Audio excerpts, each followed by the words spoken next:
formato literatura. Olha só, o que é literatura? Bem, vamos lá.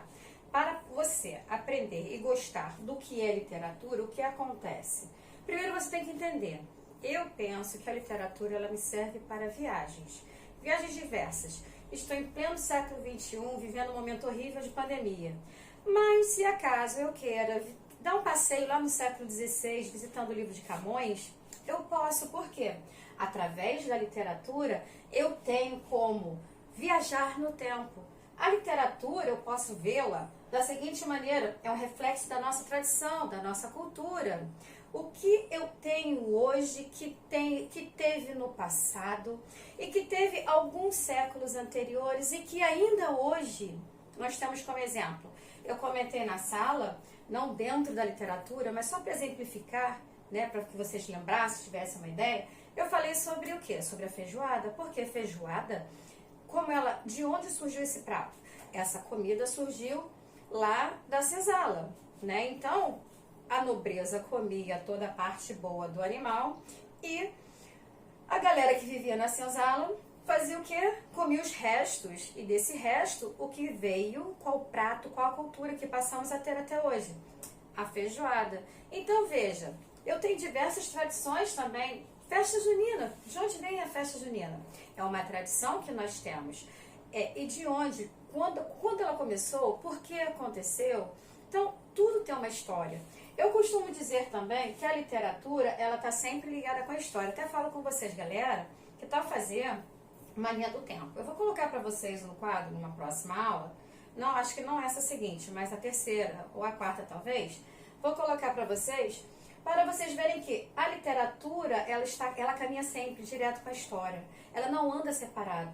Por quê? Se eu tenho reflexo da tradição da literatura, eu também tenho literatura junto com a história, eu tenho a representação do homem em determinado tempo da história, de acordo com o período histórico em que ele vive. Se vamos, Valéria, começa em 1500. Não, nada começa em 1500, porque 1500, se você parar para analisar, dentro do período histórico, 1500 coloca-se a descoberta do Brasil, certo?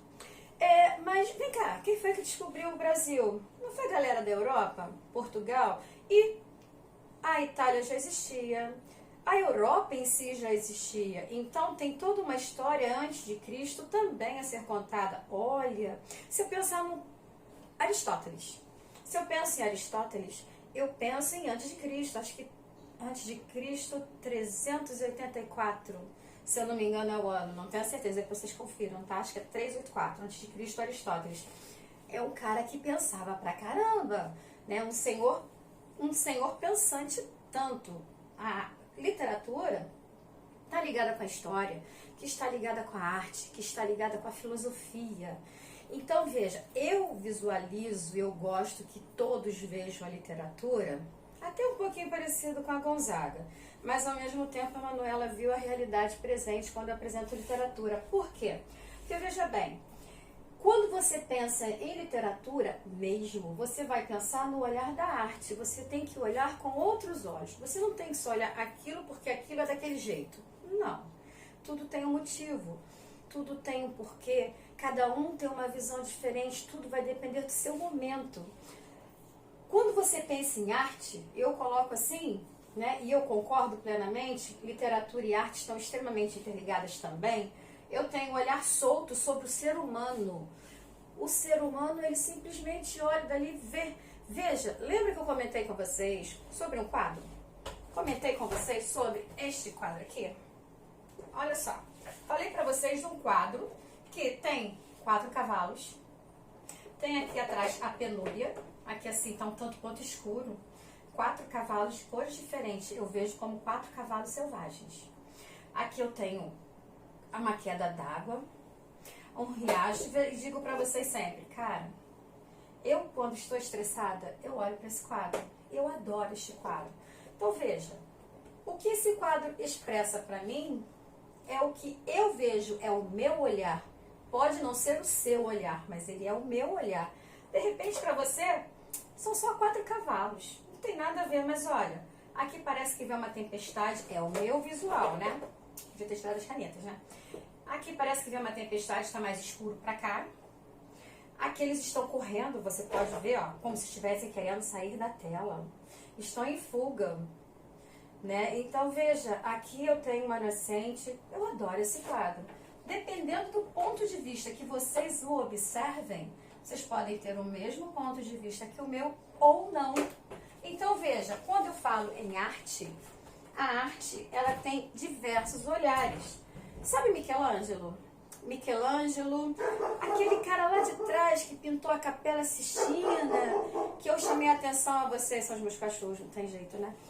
Então, veja só, que pintou a Capela Sistina, que tem um estilo rococó lá em cima. Pois é, né? Michelangelo tem aquele pensador, aquela estátua de um grego que está lá pensando. Pois bem, se você parar para analisar, olha só, eu aqui tenho também um pensador. Mas esse pensador aqui, tá? Esse é um pensador que vem da África. É uma imagem muito conhecida na África. A minha irmã, quando lá foi, me trouxe ele de presente. Ele também simboliza o pensador. E veja, não é aquela imagem exata, né? Não é aquela imagem exata que você vê o homem grego lá com o corpo, o braço, etc., todo arrumado. Não, é simplesmente uma imagem em madeira talhada, né?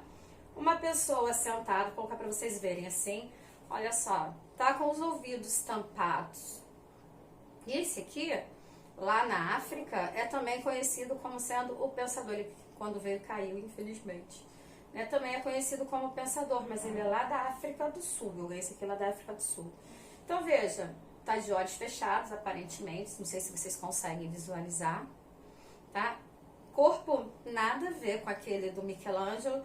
Então, você tem diversos pontos de vista. Quem pararia e diria que isso aqui seria um pensador? Pois é, mas é. Não é do Michelangelo, mas é da África, né? É uma forma, é uma visão, um olhar, correção.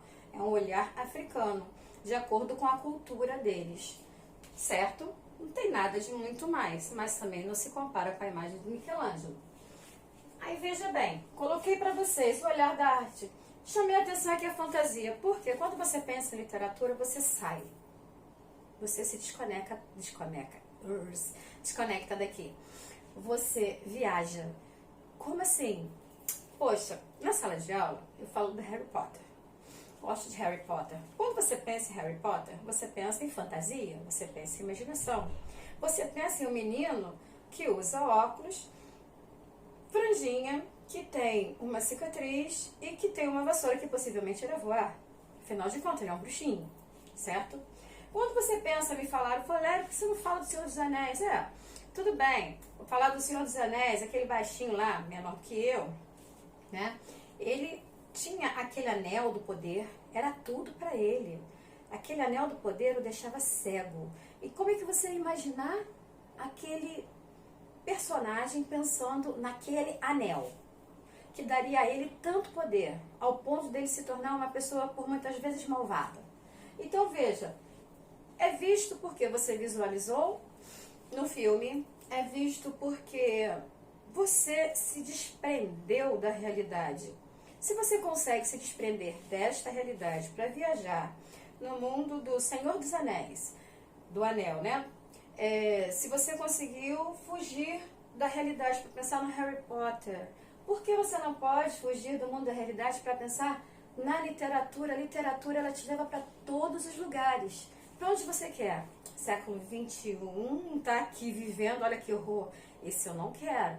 Pandemia, olha que situação, não quero saber disso. E a propósito, por que eu falei 21 pandemia? Porque se eu mexer com pandemia, eu vou acabar trabalhando com um texto que é mais voltado ao jornalístico. O jornalístico, ele passa os fatos. Ele tem que ser direto, ele tem que ser conciso, ele tem que ser claro. Já o literário, o texto da literatura que nós estamos conversando, ele tem que ser, ele é muito interpretativo. E a prova do Enem é lotada de textos interpretativos. Claro que tem os textos jornalísticos, artigos de opinião lá, tem editorial, tem vários textos, né? No entanto, em sua maioria, você tem muitos textos onde você tem a interpretação textual a ser conquistada. Você tem que pegar aquele texto e mergulhar nele. Eu sempre digo, quando você mergulha, tudo se torna muito mais fácil, você se torna um personagem. Quando você está na literatura, poxa, a literatura, olha como ela é maravilhosa. Sem preocupação com a gramática normativa. Eu falo muito do Paulo Leminski na sala. Paulo Leminski, ele desobedece a todas as regras da língua portuguesa. Né? É um exemplo que coloco para vocês. Ah, mas ele, como é que foi colocado na sala? Não sei se foi algum Gabriel. Colocou, mas como é que ele vende livros? Ué, ele vende livros porque ele tem belos textos. Ah, mas você falou de um texto, você lembrou agora. Ele falou do texto O Amor, o único verso, O Amor. Tá, foi este. No entanto, olha só, ele desconstrói. Ele desconstrói o quê? A língua portuguesa, ele desconstrói. A normativa, ele cria textos. Quanto mais ele desconstruir a gramática normativa, melhor ele será, tá?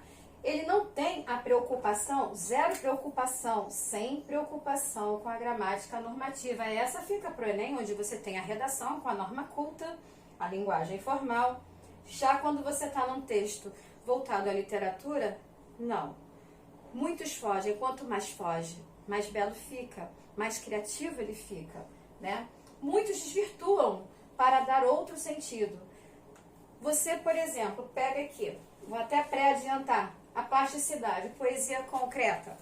Olha só, essa é uma das minhas vídeos que eu gosto, né? Do Bose. Então, veja, quando eu penso em desconstrução, veja bem, aqui eu tenho um texto, aqui eu tenho outro, tá? Eu li para vocês um texto também na aula anterior. Olha como está desconstruído. Esse aqui é do Haroldo de Campos. Este aqui é do Décio Pignatari. Então, veja bem.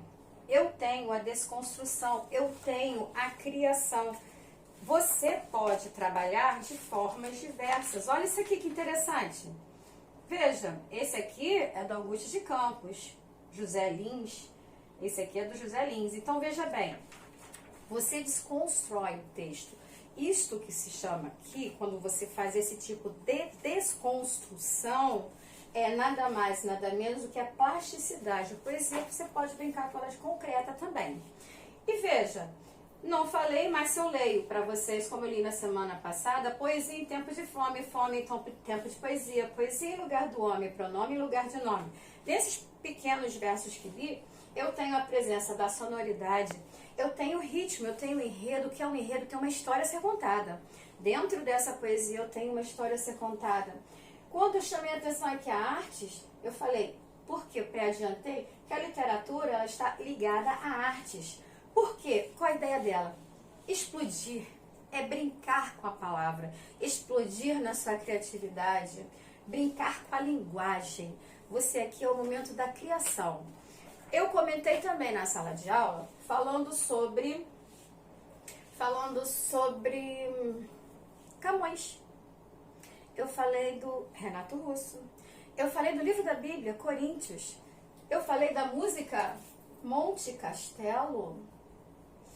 Em Monte Castelo, Renato Russo, Legião Urbana, ele tem a presença de Coríntios, livro da Bíblia. Olha como ele é antigo, antes de Cristo, hein? Eu tenho, antes e depois, eu tenho Coríntios, né, que tá antes, depois eu tenho, acho que é antes, tá, gente? Se eu não tiver certa com relação ao antes e depois do Coríntios, tá? Mas é Bíblia. Depois, se você parar para analisar, você tem Camões, o cara que escreveu os Lusíadas, que escreveu sobre as grandes navegações, não é? Então, veja, você tem ali falando, ele pegou parte de Coríntios e pegou parte do Lusíadas e continuou com o seu texto, criando dentro, juntando os dois e criando com a sua própria letra, né, um novo texto. E um texto onde se passa, né, está o presente, o término dele, ele quer mostrar o presente, mas ele apresenta passado. Ele está presente com dois textos passados e muitos gostam de tirar essa música no violão e não sabem sequer que estão cantando Camões, para você ter uma ideia de como é a situação, né? Então, veja só, eu trabalhei com vocês hoje uma parte, né, mostrando, eu quero que vocês não se esqueçam que a imagem, a escultura, a arte, em tudo ela tem um foco. Caberá a você que estará vendo, caberá a você que está lendo o livro, viajar naquele mundo, entrar naquela imagem. Se eu penso num quadro cubista, o que eu vou imaginar? Ah, porque não tem graça. Eu tenho vários desenhos ali de cubos, né? Tá. E a criatividade e a criação, quando aconteceu, quando ele fez, o que ele pretendia.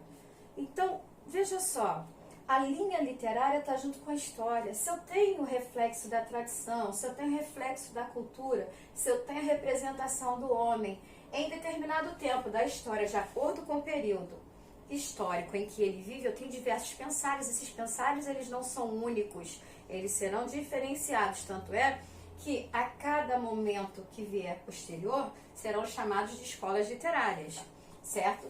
Então, veja só, quando eu penso na arte, exposição, vamos brincar, escreva sem ponto, sem vírgula, escreva com letra minúscula. O que vale a sua criatividade, é o seu eu, o seu lírico sendo colocado naquele texto. É o brincar com as palavras, é o brincar com a linguagem, é a criação, né? Eu falei há pouco do Pablo Picasso e ele tem uma... Eu gosto muito dessa fala aqui dele, que diz: a arte é a mentira em que nos permite conhecer a verdade. Imaginem isso numa reflexão. Acho interessante. A arte é uma mentira. Esta é uma verdade para mim. Meu desestresse. Gosto muito. Para vocês, pode não ter nenhum fundamento. Para mim tem. É uma arte, é meu ponto de vista. É uma arte, né? Qualquer que seja a arte. Até mesmo a concretista houve há pouco tempo, no caso final do ano passado, né? Deixa de ser pouco tempo, uma exposição concretista. Até comentei também com vocês, onde foi colocado uma árvore, um tronco de uma árvore, estava de uma forma inclinada, em diagonal, em uma determinada sala, era uma exposição concretista, e colocaram várias folhas no chão. E ali tinha uma arte. Tudo depende do olhar de cada pessoa. Alguns acham ridículo, alguns começam a imaginar, assim como em todas as artes. A aula de hoje foi essa. Depois eu vou dar continuidade. Estamos no capítulo 4. Estou dando a introdução para literatura, tá? E eu posso adiantar ainda um pouco mais dessa introdução que eu falei com vocês sobre a arte em cada lugar. Se eu estou eu acho que eu comentei até na última aula, se eu estou no funk eu tenho uma linguagem, se eu estou no samba eu tenho uma outra linguagem, se eu estou numa sala de aula eu também tenho uma outra forma, se eu estou no meio dos alunos e os alunos no seu próprio meio tem uma linguagem diferente. Ou seja, nós temos que ver, entender cada momento e compreender, né, aquilo que acontece daquela forma com aquele grupo. Se você parar para analisar, o carnaval é uma arte. Se você analisar, não é pichação. Pichação é quando faz aqueles rabiscos, mas também existe aquelas pinturas, né, feitas nas paredes. Eu esqueci o nome agora, me deu um branco. Mas aquelas pinturas maravilhosas, que são feitas com o mesmo material que as pessoas picham erradamente, né, fazem imagens maravilhosas, pessoas trabalhando. Bem, tem de tudo, tá? Fazem determinado espaço. Você está indo para o trabalho lá no Rio, tem um lugar onde tem o muro todo pintado.